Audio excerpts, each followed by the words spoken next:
देखो ये जो 90 लाख मुसलमान हुए ना आपके हाथ पे, तकरीरों से नहीं हुए। गरीब नवाज ने कोई कॉन्फ्रेंस नहीं की, कोई जलसा नहीं किया, कोई भीड़ इकट्ठा नहीं की। किस चीज की वजह से लोग उनके हाथ पे मुसलमान हुए? उन्होंने इंसानियत का दर्स दिया। वही जो चीज अल्लाह के हबीब अलैहिस्सलाम ने पेश फरमाया सरकार गरीब नवाज ने। क्योंकि हिंदुस्तान का हाल क्या था देखो, हिंदुस्तान के लोग इतने कुचले हुए थे, कितने कुचले हुए थे। बेटियां शौहर की चिताओं पर जिंदा जलाई जा रही थी। ये हिंदुस्तान हमारे प्यारे भारत की तारीख है। अगर कोई नौजवान लड़की बेवा हो जाती तो उसके शौहर की चिता पर उसको शौहर के साथ जिंदा जला दिया जाता। ये यहां का कल्चर था, यहां की तहजीब थी। औरत को पाप समझा जाता था, औरत को जुए में हार दिया जाता था, जुए में औरत हार दी जाती थी। तारीख है, कभी कभी एक एक औरत के साथ इसी हिंदुस्तान के अंदर 5-5 भाई शादी करते थे। तारीख है इस मुल्क की। हमारा भारत बड़ा अजीम है, बड़ा महान है भारत, बड़ा प्यारा है भारत। लेकिन मुल्क हमेशा अच्छा रहा है। कभी लोग अच्छे नहीं रहते, कभी लोगों का अंदाज अच्छा नहीं रहता, कभी लोगों का अखलाक अच्छा नहीं रहता। सरकार गरीब नवाज उस माहौल में आए कि अल्लाह अकबर, लोग पेशाब पीते थे और घी के दिए पत्थरों के करीब जलाते थे। ये हालत थी। पीने के लिए पेशाब है और पत्थरों के लिए घी है। हालांकि होना तो ये चाहिए था इसके बरक्स मामला होता, लेकिन इंसान इतना दूर हो चुका था इंसानियत से। तो सरकार गरीब नवाज ने किया क्या? इस हिंदुस्तान की सरजमीन पर वही अपने नाना का मिशन, वही अपने नाना की फिक्र, वही अपने नाना की तालीम। कौन सी तालीम? कि ये ना देखा कि मुसलमान है कि काफिर है। भूखा आया खाना खिलाया, प्यासा आया पानी पिलाया, चाकू लेकर आया अखलाक पेश किया। सरकार गरीब नवाज ने किया क्या? यही तो किया आज जिससे हम दूर हो गए। गरीब नवाज का नारा तो है, गरीब नवाज का किरदार हमारे पास नहीं है, गरीब नवाज की मोहब्बतें हमारे पास नहीं है। एक मजहबी पंडित जो है वो आता है और गरीब नवाज से कहता है मैं आपसे मुनाजरा करना चाहता हूं। आप जानते हैं जब कोई किसी से मुनाजरे के लिए आता है तो अंदाज कितना बदल जाता है, तेवर कितने बदल जाते हैं। लेकिन वारे अली के नबी के लाल तेरी अजमतों पे कुर्बान आने वाला आके कहता है कि मैं मुनाजरा करना चाहता हूं आपके मजहब के खिलाफ। आपने फरमाया आए कहां से हो? उसने इलाके का नाम बताया। फरमाया बहुत दूर से आए हैं आप, बहुत थके हुए भी होंगे, बहुत भूखे भी होंगे, पहले खाना खा के आराम कर लो, बातें तो होती रहेगी। पहले खाना खा के आराम कर लो, बातें तो होती रहेगी। वल्लाह आखिर उन बातों में क्या तासीर थी, मुनाजरा करना भूल गया, हाथों में हाथ दे करके इस्लाम कबूल कर लेता।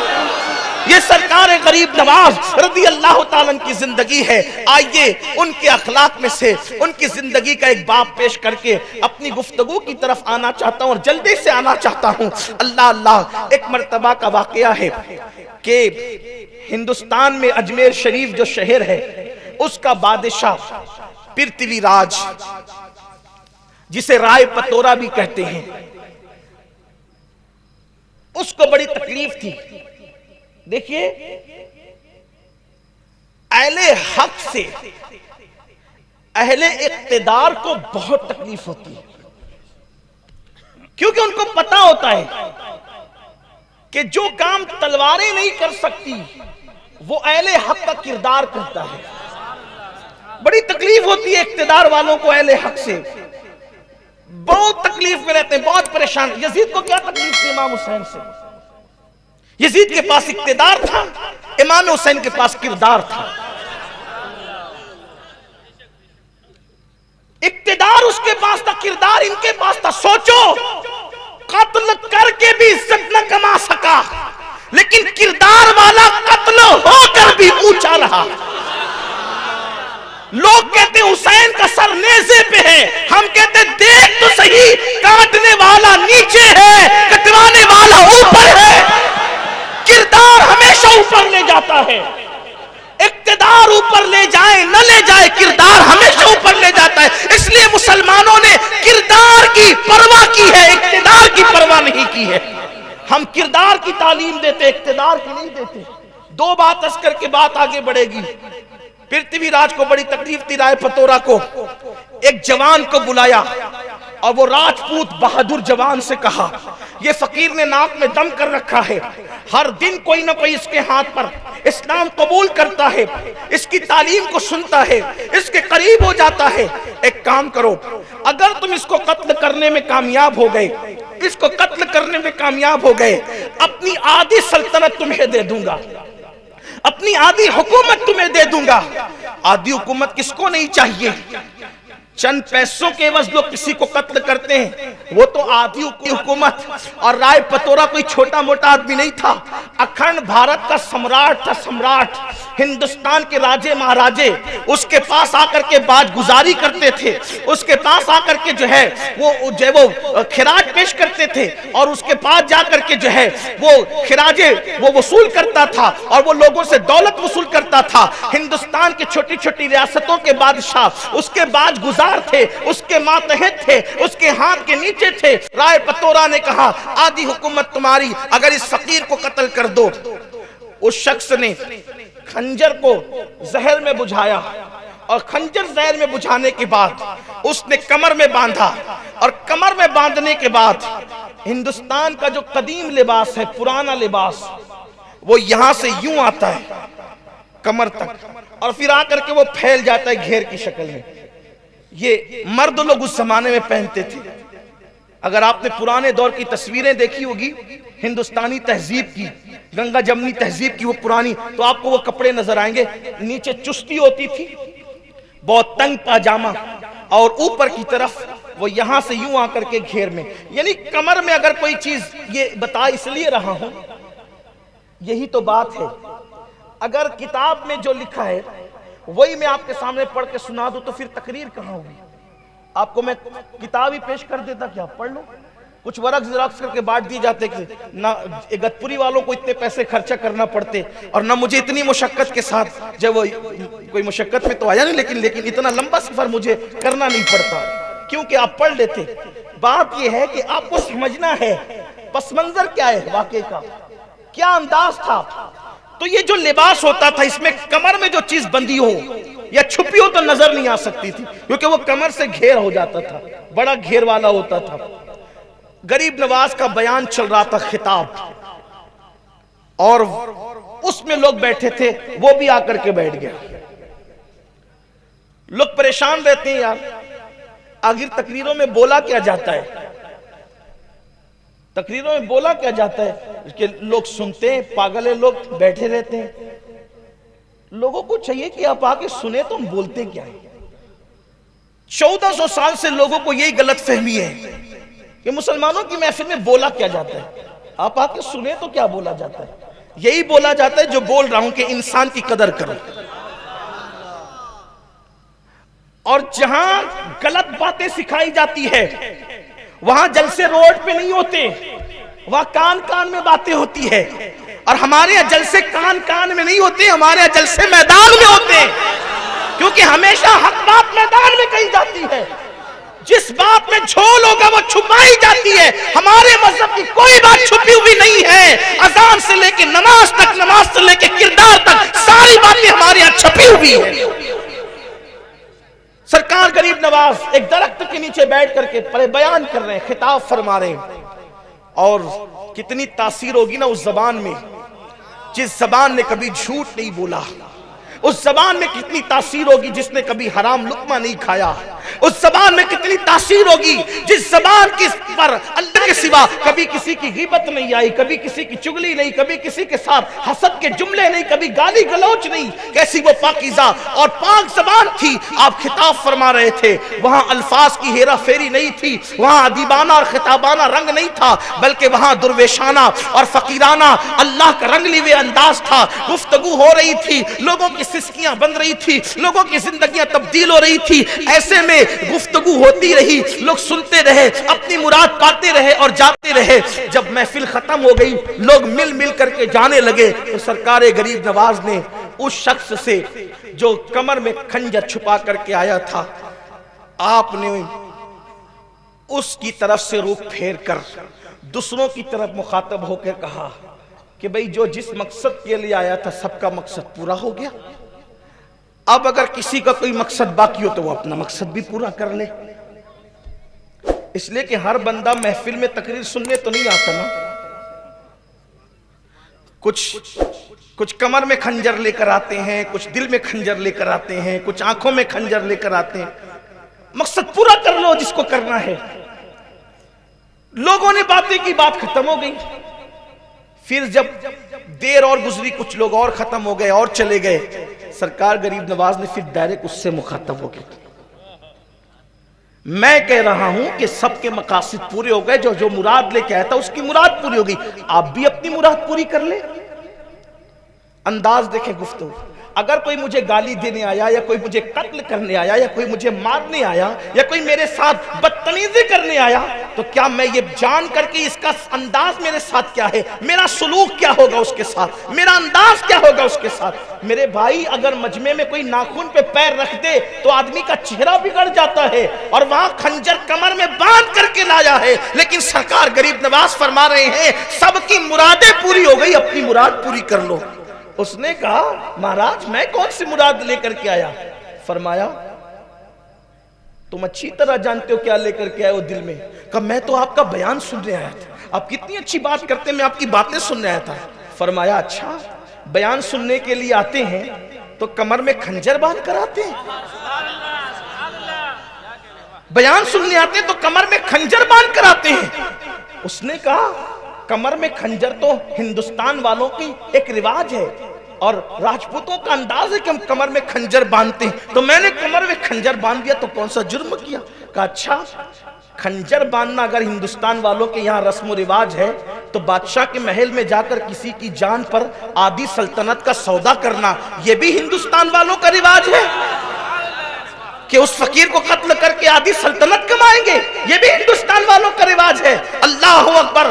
उसने सोचा कि ये गुफ्तगू तो बादशाह की और मेरे दरमियान है, और किसी को नहीं पता थी ये फकीर दरख्त के नीचे बैठ करके मेरे कमर का खंजर भी जानता है, महल की बात भी जानता है, मेरे दिल के जज्बात भी जानता है। उसने खंजर सामने रखा और कहा कि मुझे माफ करना, और आप किसी को हुक्म दे कि वो मुझे कत्ल कर दे। मैं बहुत महान, बड़े अजीम इंसान को कत्ल करने के इरादे से आया था, अब मेरी सजा ये है कि मुझे कत्ल कर दिया जाए। सरकार गरीब नवाज ने फरमाया वल्लाह हम मारने नहीं आए हैं, हम लोगों को जिंदगियां देने के लिए आए हैं, हम लोगों को जिलाने आए हैं। याद रखना, आज के बाद ऐसी गलती न करना, जाओ यहां से, मैंने तुम्हें माफ किया। उसने कदम पकड़ लिए, चरणों में गिर गया, कहा कि ऐसा महान आदमी जो जान के दुश्मनों को माफ करता हो, अब उसको छोड़ के कहां जाऊंगा। मैं भी आपके हाथों पे कलेमा पढ़ के मुसलमान होना चाहता हूं। सरकार गरीब नवाज ने उसको ईमान की दौलत अता की, और उसके बाद फिर फरमाया मांग क्या मांगता है, आज मांग ले मुझसे क्या मांगता है। उसने गरीब नवाज से मांगा, बड़ा होशियार निकला वो। उसने गरीब नवाज से कहा जब इस्लाम कबूल नहीं किया था तो मुझे पता था कि आपके यहाँ लोग साल में एक मर्तबा हज को जाते हैं, काबे के हज के लिए। मेरी तमन्ना यह है कि मैं जिंदगी में 40 मर्तबा हज करूं। कितना होशियार है, हज में 40 मर्तबा हज करूं। कितना होशियार है, हज नहीं मांगा सिर्फ, बल्कि लंबी उम्र भी मांग ली, क्योंकि हज रोज रोज थोड़ी होगा। जितने हज होंगे उतने साल बढ़ेंगे। उसने कहा कि मैं 40 हज करना चाहता हूं, और फिर तमन्ना यह है जब 40वें हज के लिए जाऊं तो फिर लौट कर नहीं आऊं, मक्के ही में मेरा विसाल हो जाए। सरकार गरीब नवाज ने फरमाया जा तुझे ये भी अता किया। ये थे तबलीग के उसूल, दावत के उसूल, लोगों को अपना बनाने के उसूल। और इस सिलसिले की एक आखिरी कड़ी, सरकार गरीब नवाज किस तरह लोगों के साथ पेश आते थे, बिलखुसूस वो तबका जो कुचला हुआ हो, जो पिछड़ा हुआ हो, जिसे लोग बैकवर्ड समझकर उसको अपने पास बिठाते नहीं। वो लोग जिनका समाज में कोई मकाम ही नहीं है। देखो हुजूर अलैहिस्सलाम, पहले हुजूर की जिंदगी का एक वाकया पेश कर। जब मेरे आका अलैहिस्सलाम ने ऐलान नबूवत किया तो जो 7 लोग मुसलमान हुए थे, पहले 7 लोग।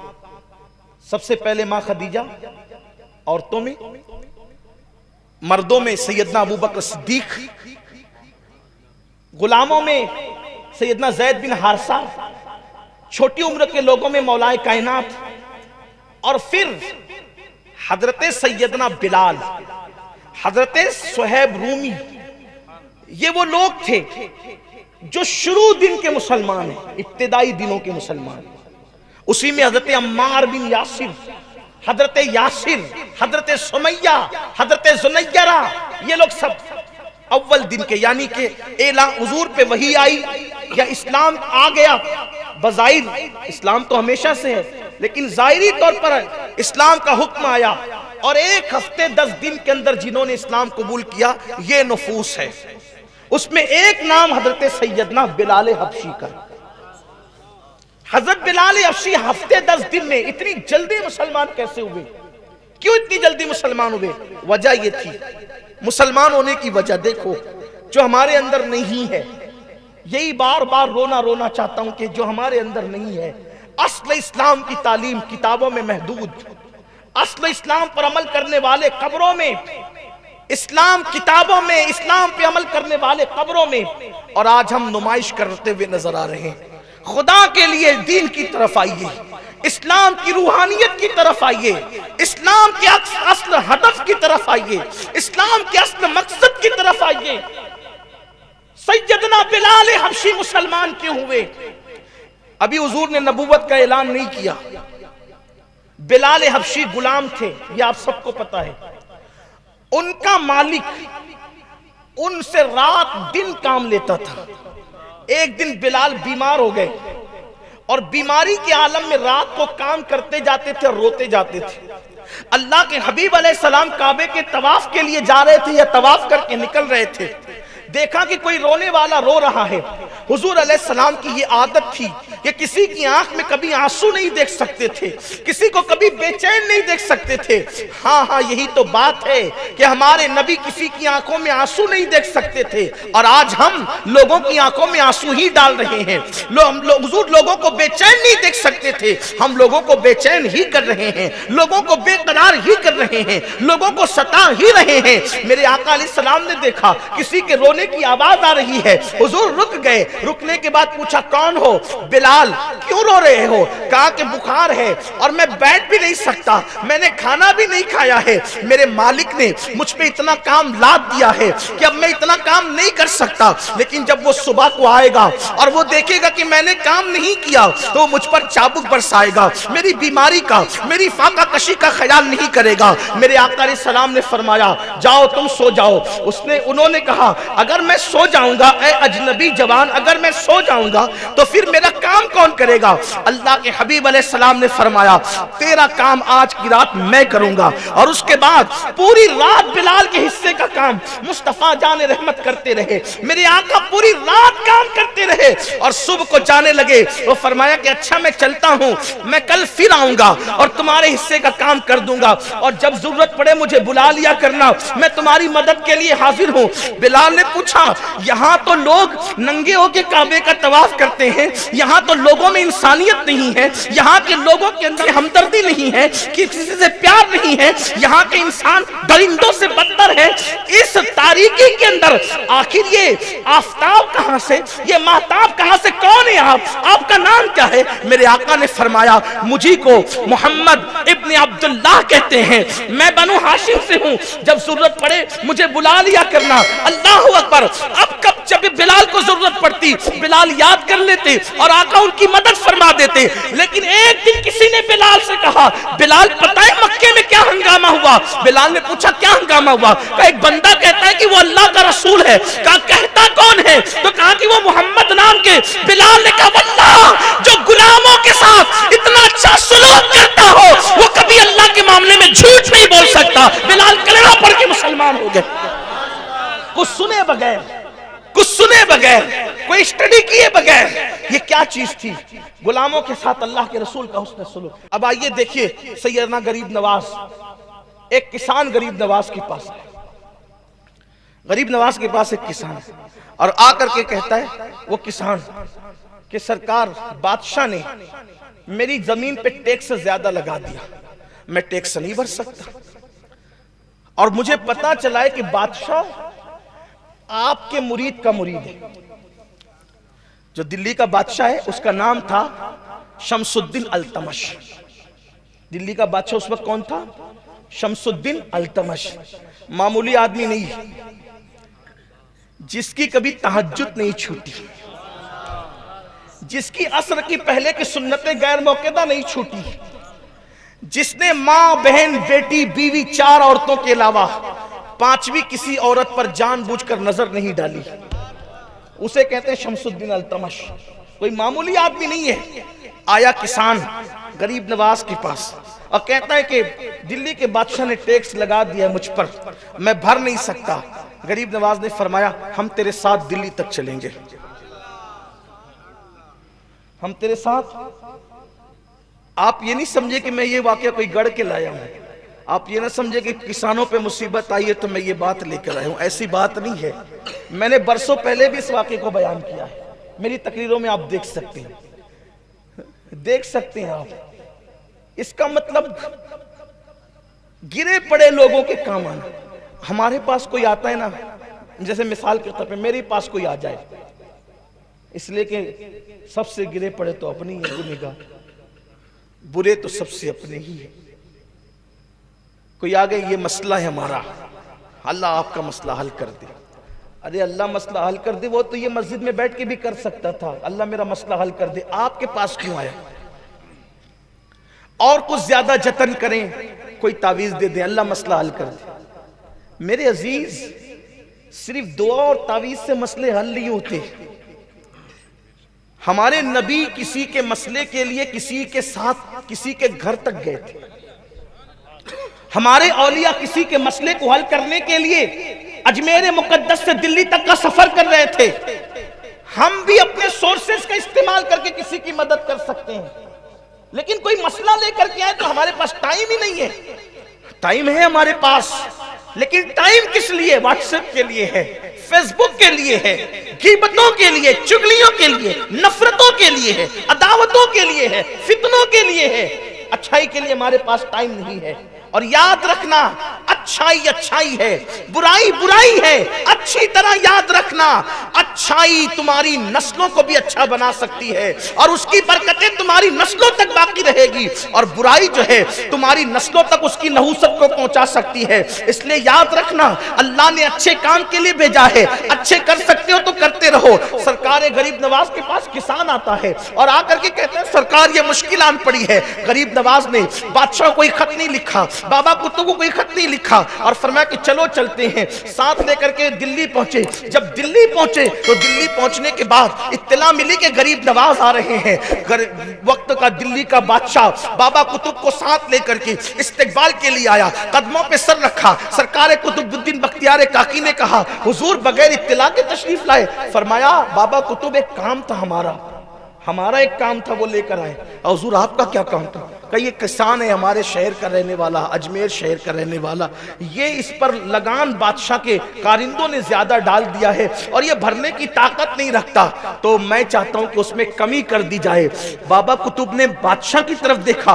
बादशाह ने कहा, हुजूर मुझे इसका इल्म न था, ये सिपाहियों की गलती से हो गया, लेकिन हुजूर अगर आप कोई खत लिख करके दे देते तो खत पर भी काम हो जाता, चिट्ठी पर भी काम हो जाता, आपका नाम ये किसान लेकर आता तो आपके नाम पर भी काम हो जाता। आपने फरमाया, मैं जानता हूं चिट्ठी पर भी काम हो सकता था, खत पर भी काम हो सकता था, मेरे नाम पे भी काम हो सकता था, लेकिन एक गरीब के साथ उसका काम बनाने के लिए जो मैं कदम कदम चल के आया, मुझे ये सवाब कब मिलता, ये अज्र कब मिलता? इसलिए कि मुस्तफा जान रहमत ने इरशाद फरमाया, अगर कोई किसी की हाजत को पूरा करने के लिए एक कदम चलता है तो अल्लाह उसको मस्जिद नबवी में 2 महीने तक एतिकाफ करने से ज्यादा सवाब अता फरमाता।